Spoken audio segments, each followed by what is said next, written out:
गीता के 10वें अध्याय में कृष्ण कहते हैं, वैसे तो मैंने अर्जुन को सब कुछ समझा ही दिया था और एक नहीं अनेक बार, तथा वह भी कई तरीकों से।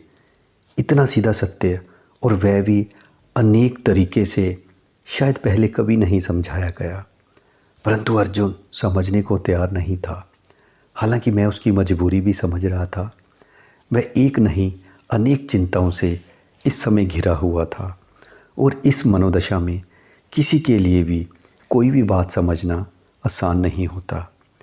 मैंने कहा, हे अर्जुन, अब मैं अपनी चंद प्रमुख विभूतियों को विस्तार से कहूँगा, क्योंकि मेरे विस्तार का कोई अंत नहीं है।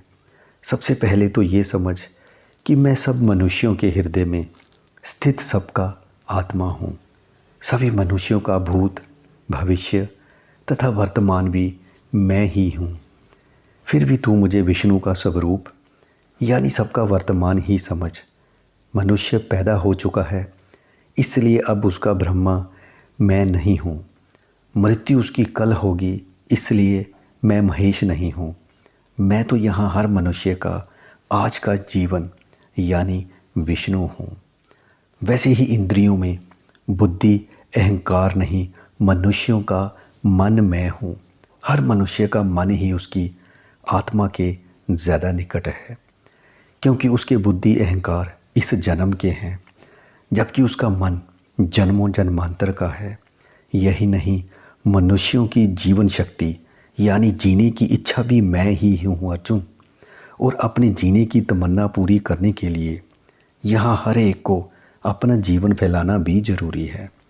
फिर चाहे वह फैलाव पद और सत्ता पाकर करे या चाहे आर्थिक तौर पर अपना विकास करके करे, परंतु इन सब में धन का स्वामी कुबेर यानी व्यवसाय तू मुझे जान।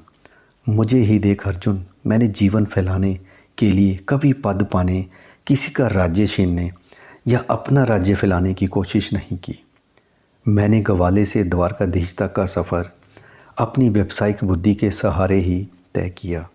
यही नहीं, द्वारका के विकास के लिए मैंने कभी किसी अन्य राज्य का हक नहीं छीना, बल्कि द्वारका के व्यवसाय को फैलाने का ही सहारा लिया। हे अर्जुन, मैं जितना बाहर चारों ओर फैला हुआ हूँ, उतना ही भीतर मनुष्यों की मनोदशा में भी गहरा उतरा हुआ हूँ। बाहर दृश्यों में जो कुछ भी श्रेष्ठ है, उसे भी तू मेरा ही स्वरूप जान। और वैसे ही मनुष्यों के भावों की जो ऊंचाइयाँ हैं, उन्हें भी तू मेरी ही अनुभूति जान। वैसे ही मनुष्यों की मनोदशा में समंदर सा व्यवहार तू मुझे जान, यानी जो स्वच्छ या दूषित जल वाली तमाम नदियों को बिना भेदभाव के अपने में समा ले, ऐसा विशाल समुद्र रूपी हृदय तू मुझे ही समझ। जो सफलताओं के झोंके तथा असफलताओं के थपेड़ों से ना चल के, ऐसी समुद्र रूपी मानसिक स्थिरता तू मुझे ही जान। वैसे ही मंत्रों में जप मंत्र यानी कार्य की समाप्ति तक लगातार प्रयास करने की प्रवृत्ति भी मैं ही हूँ। ठीक उसी तरह मनुष्यों में राजा यानी एक ऐसा तृप्त हृदय जिसे कुछ और नहीं चाहिए, वह भी तू मुझे ही जान। क्योंकि जिसकी खुशी अब भी कुछ और पाने पर निर्भर है, वह मेरी दृष्टि में भिखारी है अर्जुन।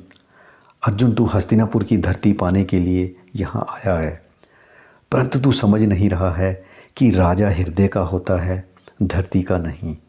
खैर, इसके अलावा बिना किसी ज़बरदस्ती के पूर्ण आपसी इच्छा के साथ यानी शास्त्र सम्मत किए जाने वाले काम, जिसमें संतान उत्पत्ति को भी ध्यान में रखा गया हो, वह काम भी तू मुझे ही जान।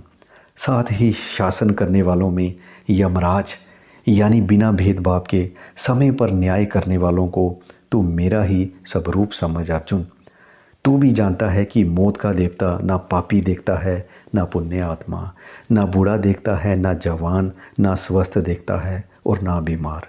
वह बिना भेदभाव के सबको समय पर बुला ही लेता है। वैसे ही जो बुद्धि लगाते हैं तथा गणित बिठाते हैं, ऐसे बुद्धिमानों में समय का ज्ञान व ध्यान रखने वाले बुद्धिमान तू मुझे ही जान। अर्जुन, तू भी बुद्धिमान है। तुझे ये बात विशेष रूप से समझने की है। तुझे युद्ध करना है या उससे भागना है, इस पर अपनी बुद्धि नहीं लगानी है, बल्कि तुझे बुद्धि इस बात पर लगानी है कि ये समय युद्ध करने का है या युद्ध से भागने का। अर्जुन, एक बात हमेशा ध्यान रखना कि क्या करना और क्या नहीं करना, इसके लिए समय ही एकमात्र निर्णायक शक्ति है। कोई शास्त्र या कैसा भी स्वार्थ इस बारे में निर्णय नहीं कर सकता, और समय का ये ज्ञान बिना अंतरात्मा के निकट गए मनुष्य को नहीं हो सकता है। बस यही अंतरात्मा के निकट जाने का महत्व है। अंत तू भी युद्ध करने या ना करने के कारण खोजने या लाभ हानि के गणित बिठाने की बजाय समय पर ध्यान दे। देखिए कि समय क्या कह रहा है, क्योंकि समय के निर्णय में चुनाव नहीं होता। 10वें अध्याय में कृष्ण कह रहे हैं कि जिसमें जो भी श्रेष्ठ है वह मैं हूँ, और यही सत्य है कि जिसमें जो कुछ भी श्रेष्ठ है वही कृष्ण है तथा वही परमात्मा है। दूसरी ओर आपको याद होगा कि कृष्ण ये भी कह चुके हैं कि सब कुछ मैं हूँ, यानी पूरी तरह से खराब इस जगत में कुछ भी नहीं है। मनुष्य कैसा भी हो तथा वस्तु कोई भी हो, कुछ ना कुछ तो सब में श्रेष्ठ होता ही है। और कृष्ण कह रहे हैं कि बुरे से बुरे आदमी में भी जो श्रेष्ठ है वह मैं ही हूँ। पूरी बात का सार उदाहरण देकर समझाऊं तो हथियार का श्रेष्ठ उपयोग है आतंकवादियों तथा दुराचारियों को मारना। सो हथियार का ये उपयोग कृष्ण ही है। अंत हथियारों को पूरी तरह से खराब नहीं कहा जा सकता है। अब इसमें आपके मतलब की सीधी बात कहूँ तो कोई भी मनुष्य पूरा खराब कभी नहीं होता है। हर एक में कोई ना कोई श्रेष्ठता होती है। सो किसी को भी कभी पूरा नकारो मत, किसी को तुच्छ या नीच समझो मत। आप तो बस सबके भीतर छिपे उसके श्रेष्ठ गुण को देखो तथा हर एक से संबंध उसकी श्रेष्ठता के रखो। जिस बारे में जो श्रेष्ठ नहीं उस बारे में उससे संबंध नहीं। कहने का तात्पर्य शौकीन से शौकों के, व्यवसायी से व्यवसाय के, बुद्धिमानों से संवाद के, ज्ञानियों से ग्रहण करने के संबंध रखो।